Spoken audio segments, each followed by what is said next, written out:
जो पीडीए है उसका जवाब देने के लिए एनडीए आ रहा है। आप लोग वहाँ इकट्ठे हुए थे ना पटना में। अब ये 2 जुलाई को आपको बता देंगे इनकी कितनी बड़ी राजनीतिक ताकत है। देखिए, एनडीए पूरी तरीके से पीडीए से घबराया हुआ है। कल प्रधानमंत्री जी का जो भोपाल में भाषण था, उस भाषण के मुद्दों को देखिए तो इतना बिखरा हुआ भाषण था कि उससे लग रहा था कि वो बौखलाए हुए हैं।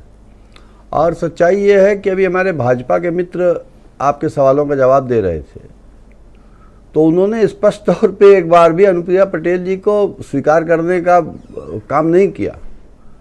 उन्होंने ये अर्थ कहाँ से निकाल लिया आपने? मैंने आपको टोका नहीं भाई, आप बाद में कह लीजिए। ये अर्थ कहाँ से निकाल लिया? आलोक भाई आप बाद में कह लीजिएगा, बात कह रहे हैं आप बाद में कह लीजिएगा। आप ब्रजेश भाई इनको समझाइए। एक सेकंड, उनको अपनी बात कहने दीजिए। आपकी बारी है, आप पूरा जवाब देना। Please wait. अब ये तरीका ठीक नहीं। हाँ आप बोले अनूप जी, गो अहेड।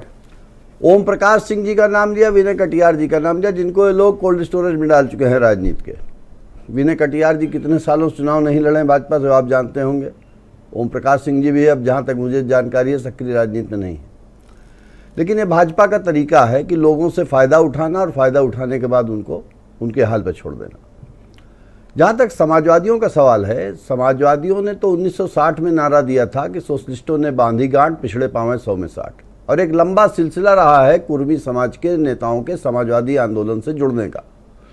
स्वर्गीय बेनी प्रसाद वर्मा जी से लिखिए, और आज हमारे प्रदेश अध्यक्ष नरेश उत्तम पटेल जी, राम मूर्ति वर्मा जी, लालजी वर्मा जी, श्री बाल कुमार पटेल जी, और ऐसे तमाम नेता हैं, और पल्लवी पटेल जी और कृष्णा पटेल जी। यहाँ महत्वपूर्ण सवाल यह है कि श्री सोनेलाल पटेल जी जिस विचारधारा को लेकर के चल रहे थे, वो विचारधारा क्या भारत के अनेकता में एकता वाले चरित्र को मजबूत करने पर विश्वास रखती थी या नहीं रखती थी? श्री सोनेलाल पटेल जी पूर्णतः धर्मनिरपेक्ष नेता थे, जो देश में भारत के प्रत्येक जाति, प्रत्येक मजहब के लोगों को उनके पर इस बात से सहमत है, और डेटा भी है इस बात का कि यादव समाज का जो डोमिनेंस था ओबीसी पॉलिटिक्स में, उसको कुर्मी समाज ने बाईपास कर लिया। देखिए, इसमें यादव समाज और कुर्मी समाज नहीं, कुर्मी समाज 41 रिप्रेजेंटेशन हमारा। देखिए सच्चाई तो स्वीकार जी नहीं, जो है तत्व 41-27।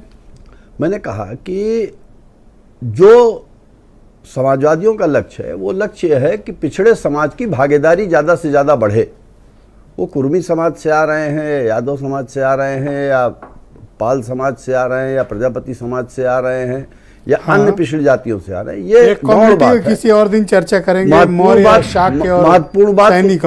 महत्वपूर्ण बात तो ये है कि पिछड़ों का राजनीति में प्रतिशत जो है लगातार बढ़ रहा है। जहाँ तक कुर्मी बिरादरी का सवाल है, आर्थिक तौर पर ये जाति मजबूत इसलिए है कि व्यावसायिक खेती में इनसे ज़्यादा निपुण कोई लोग नहीं होते हैं। भैया यादव भी किसी से कमज़ोर नहीं है।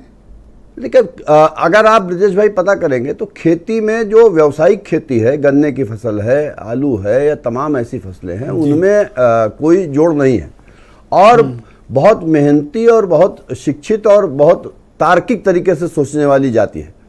और यही वजह है कि लगातार सोनेलाल पटेल जी का, जैसे आपने नाम लिया, उनके द्वारा अपना दल के गठन के बाद कुर्मी वोट पाने के लिए आप पल्लवी पटेल का इस्तेमाल कर रहे हैं। नहीं, हम इस्तेमाल कहाँ कर रहे हैं, वो तो हमारे साथ हैं, वो हमारे साथ चल रही हैं, और उनको मालूम है। श्रीमती कृष्णा पटेल जी हैं, सोनेलाल जी की, स्वर्गीय सोनेलाल जी की पत्नी, उनको मालूम है कि समाज की पिछड़ी जातियों का हित समाजवादी आंदोलन, समाजवादी विचारधारा से ही जुड़ करके होना है, इसलिए वो हमारे साथ है। हम तो एक मिशन के सहयात्री हैं हम सब लोग। पर पल्लवी पटेल की प्रायोरिटी पॉलिटिकली कभी समझ में नहीं आती। अब जब इतना बड़ा आयोजन है तो वो पीलीभीत जा रही हैं, और जब महिलाओं पे विधानसभा में बोलना था तो वो बाहर थी। देखिए, तो ये पॉलिटिकल प्रायोरिटी उनकी क्या है? देखिए, ऐसा है कि जब एक दल पूरे प्रदेश में चल रहा है और हर जिले में कार्यकर्ताओं की इच्छा होती है कि हमारे बड़े नेता हमारे कार्यक्रम में आए, तो पश्चिमी उत्तर प्रदेश भी है, तराई का इलाका, और लखनऊ तो केंद्र ही है। पे युद्ध लड़ा जाए ना, वहाँ सेनापति का रहना जरूरी है। नहीं, कृष्णा पटेल जी सेनापति हैं, उनके नाम पे पार्टी चल रही है, तो कृष्णा पटेल जी मौजूद रहेंगे, हमारे राष्ट्रीय अध्यक्ष अखिलेश यादव जी रहेंगे। समाजवादी पार्टी का जो गठबंधन था, वो पूरी मजबूती से अपनी ताकत दिखाने का काम। आप भी आइए, पता चलेगा आपको।